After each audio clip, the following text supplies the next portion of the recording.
हम इस वीडियो को शुरू करते हैं। यह उस समय की बात है जब प्रभु यीशु नाइन नामक नगर को गए और उस समय उसके चेले और बड़ी भीड़ उसके साथ जा रही थी। जब वह नगर के फाटक के पास पहुंचा तो देखो, लोग एक मुर्दे को बाहर लिए जा रहे थे, जो अपनी माँ का इकलौता पुत्र था और वह विधवा थी, और नगर के बहुत से लोग उसके साथ थे। उसे देखकर प्रभु को तरस आया और उससे कहा, मत रो। तब उसने पास आकर अर्थी को छुआ और उठाने वाले ठहर गए। तब उसने कहा, हे जवान, मैं तुझसे कहता हूँ, उठ। तब वह मुर्दा उठ बैठा और बोलने लगा। तब प्रभु यीशु ने उसे उसकी माँ को सौंप दिया।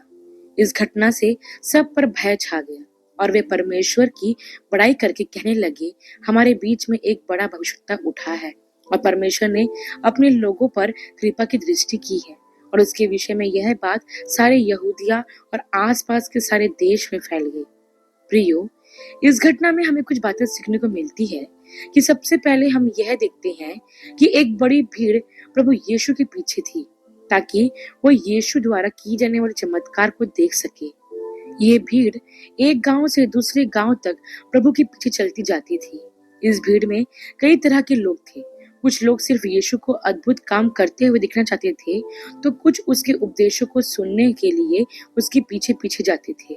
कुछ चंगाई पाने के लिए उसके पीछे चला करते थे, तो कुछ ऐसी बातें ढूंढने के लिए उसके पीछे पीछे चलते थे, ताकि उसकी बातों से उस पर दोष लगा सके और उसे पकड़वा सके। एक तरह से देखा जाए तो हर प्रकार के लोगों की भीड़ उसके पीछे पीछे चलती थी। लेकिन मैं आपको यह बता दूं प्रियो, कि प्रभु यीशु मसीह कभी भी भीड़ को अट्रैक्ट करने के लिए कोई काम नहीं करते थे, जैसा कि आज के प्रचारक और पास्टर करते हैं। प्रभु ने कभी भीड़ को प्रसन्न करने के इरादे से कोई काम नहीं किया। प्रभु का हर काम सिर्फ परमेश्वर को प्रसन्न करने के लिए था, और वो अपने हर काम से परमेश्वर पिता की इच्छा को पूरा किया करते थे। ठीक वैसे ही प्रियो, हमें भी सिर्फ परमेश्वर को प्रसन्न करने वाले काम करना चाहिए। यदि आप लोगों को दिखाने के लिए या फिर लोगों को प्रभावित करने के लिए, उन्हें प्रसन्न करने के लिए कोई काम करते हैं, तो परमेश्वर की नहीं, लोगों की सेवा करते हैं। इसलिए ध्यान रखिए प्रियो, कि आप किसकी सेवा कर रहे हो। आप जिसकी सेवा करते हैं, सिर्फ उसी को प्रसन्न करने का तथा उसकी इच्छा पूरी करने का प्रयास करें, जैसा हमारे प्रभु यीशु मसीह ने किया। इसके साथ ही मैं आपको यह भी बताना चाहती हूँ प्रियो, कि जिस स्त्री का इकलौता बेटा मरा था, वह स्त्री एक विधवा थी, और मध्य पूर्व क्षेत्र में एक विधवा का जीवन व्यतीत करना काफी कठिन था। उस स्त्री का पति पहले ही मर चुका था, और अब उसके जीने का सहारा उसका एकमात्र पुत्र भी इस दुनिया में नहीं रहा। वो विधवा स्त्री अपने आप को कितना असहाय और बेसहारा समझ रही होगी। आप इसकी कल्पना करके देखिए। आज के समाज में भी एक स्त्री का अकेले जीवन व्यतीत करना काफी कठिन है। आज के समय में भी एक विधवा स्त्री को कई प्रकार की मुश्किलों का सामना करना पड़ता है। इस विधवा स्त्री के पति के बाद अब उसके बेटे की भी मृत्यु हो गई थी। यदि किसी स्त्री के जीवन में ऐसा होता है, तो उसे मनहूस या अभागन कहा जाने लगता है। इसके साथ ही और भी कई प्रकार की बातें विधवा स्त्रियों के लिए की जाती है। यही नहीं प्रियो, एक विधवा स्त्री को न सिर्फ समाज के तानों का, बल्कि उसे लोगों की बुरी नजर का भी सामना करना पड़ता है। मैंने देखा है प्रियो, जब किसी स्त्री का पति मर जाता है और जब इस दुनिया में उसका कोई नहीं होता, तो कई पुरुष उस विधवा स्त्री को बुरी नजरों से देखते हैं और उसके अकेलेपन का फायदा उठाने की कोशिश करते हैं। यह सब बातें सिर्फ आज के समय में ही नहीं, बल्कि उस समय में भी हुआ करती थी, और प्रभु इन सब बातों को जानते थे। वो जानते थे कि इस विधवा का इस दुनिया में अब कोई नहीं रहा, और अब यह स्त्री बहुत अकेली और असहाय है। प्रभु ने देखा कि उस स्त्री के हृदय की वेदना बहुत ज्यादा है, और इस वेदना के कारण वह फूट फूट कर रो रही है। इसलिए जब प्रभु ने उस विधवा स्त्री को, उसके दर्द को तथा उसके जीवन में आने वाली मुसीबतों को देखा, तो प्रभु ने उस पर तरस खाया और उससे कहा कि मत रो। प्रियो, हमारे प्रभु का दिल दया और तरस से भरा हुआ है।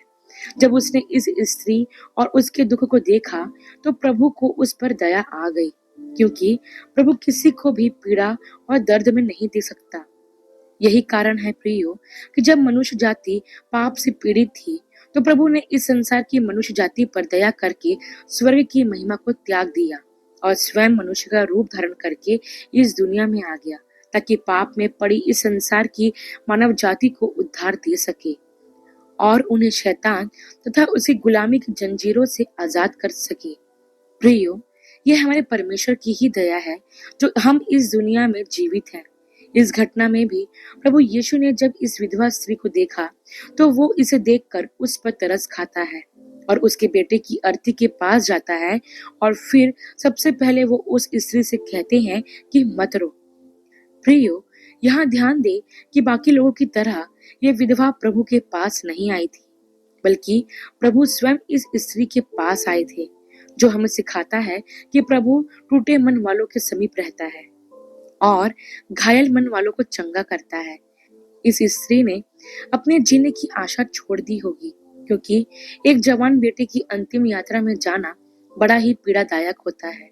उसका हृदय पूरी तरह से टूट चुका होगा, लेकिन प्रभु यीशु उसके जीवन में आशा की किरण बनकर आए।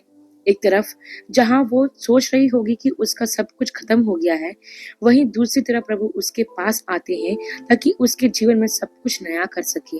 और सबसे पहले प्रभु उसके अपने बेटे के कारण जो आंसू बह रहे थे उसे रोकने के लिए कहते हैं। प्रियो, यहाँ हम देख सकते हैं कि प्रभु यह नहीं चाहते कि हम उन लोगों के लिए शोक करें जो मर गए हैं, क्योंकि थिस्सलुनीकियों की पहली पत्री के 4 अध्याय के 13 और 14 वचन में लिखा है कि हे भाइयों, हम नहीं चाहते कि तुम उनके विषय में जो सोते हैं अज्ञानी रहो। ऐसा ना हो कि तुम दूसरों के समान शोक करो जिन्हें आशा नहीं, क्योंकि यदि हम विश्वास करते हैं कि यीशु मरा और जी भी उठा, तो वैसे ही परमेश्वर उन्हें भी जो यीशु में सो गए हैं उसी के साथ ले आएगा। प्रियो, जब किसी का कोई प्रिय व्यक्ति मर जाता है तो वो उसके लिए दुखित होते हैं और रोते हैं, क्योंकि अपने किसी प्रियजन को खोना बहुत ही पीड़ादायक होता है। लेकिन प्रियो, वचन हमें यह बताता है कि हमारे पास एक आशा है, क्योंकि मृत्यु हमारा अंत नहीं है, बल्कि हमारी एक नई शुरुआत है। हमें आशा है कि जिस तरह से यीशु मरे हुओं में से जिलाया गया, वैसे ही हम भी जिलाए जाएंगे और फिर कभी ना मरेंगे। यहाँ इस घटना में प्रभु इस विधवा के आंसुओं को दूर करते हैं, वैसे ही प्रभु हमारे आंसुओं को दूर करने में सक्षम है, क्योंकि हमारा प्रभु यीशु हमारे आंखों से बहने वाले हर आंसू का मूल्य जानता है। वो जानता है कि हमारे जीवन में कितनी दुख और पीड़ाएं हैं और इसलिए वो हम पर तरस खाता है। प्रियो, मैं आपको यह भी बता दूं कि ऐसा नहीं है कि हमारे जीवन में कभी दुख नहीं आएंगे और ना ही कभी प्रभु यीशु ने इस प्रकार की कोई बात कही थी, लेकिन उन दुखों में भी आशा, शांति और खुशी देने की प्रतिज्ञा हमारे प्रभु ने हमसे की है। वचन में लिखा है कि हमारा परमेश्वर हमारे सब क्लेशों में हमें शांति देता है।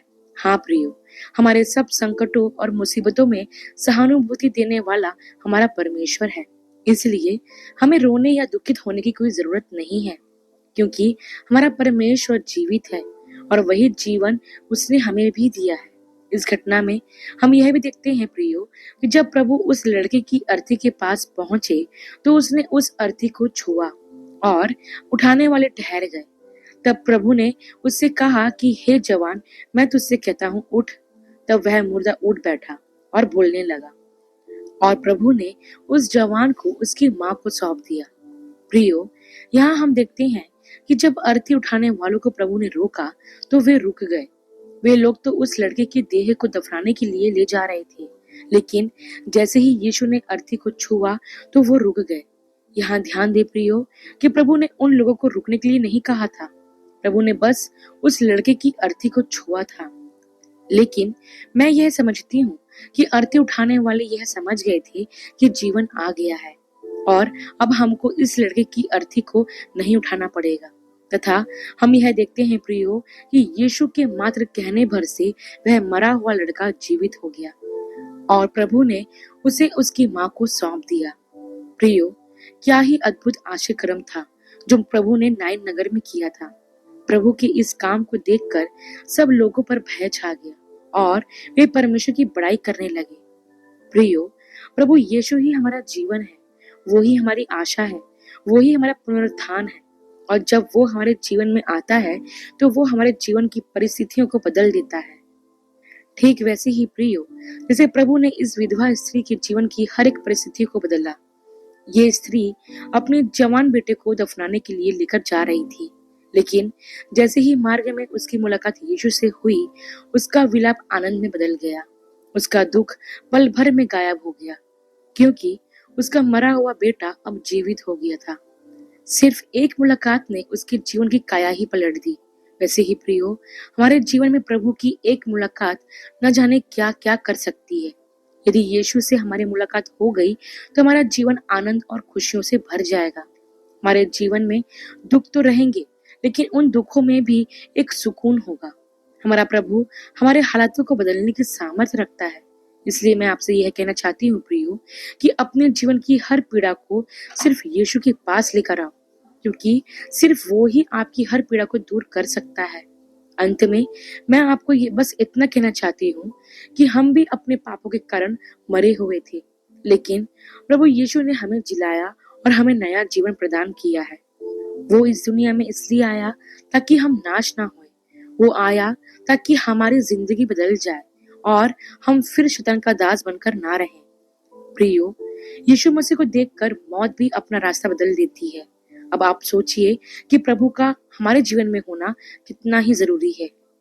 आशा करती हूँ प्रियो, कि नाइन नगर की इस विधवा की घटना का संक्षिप्त विवरण आपके लिए आशीषमय रही होगी। अगली वीडियो में एक नए विषय के साथ आप सबसे फिर मुलाकात होगी। तब तक के लिए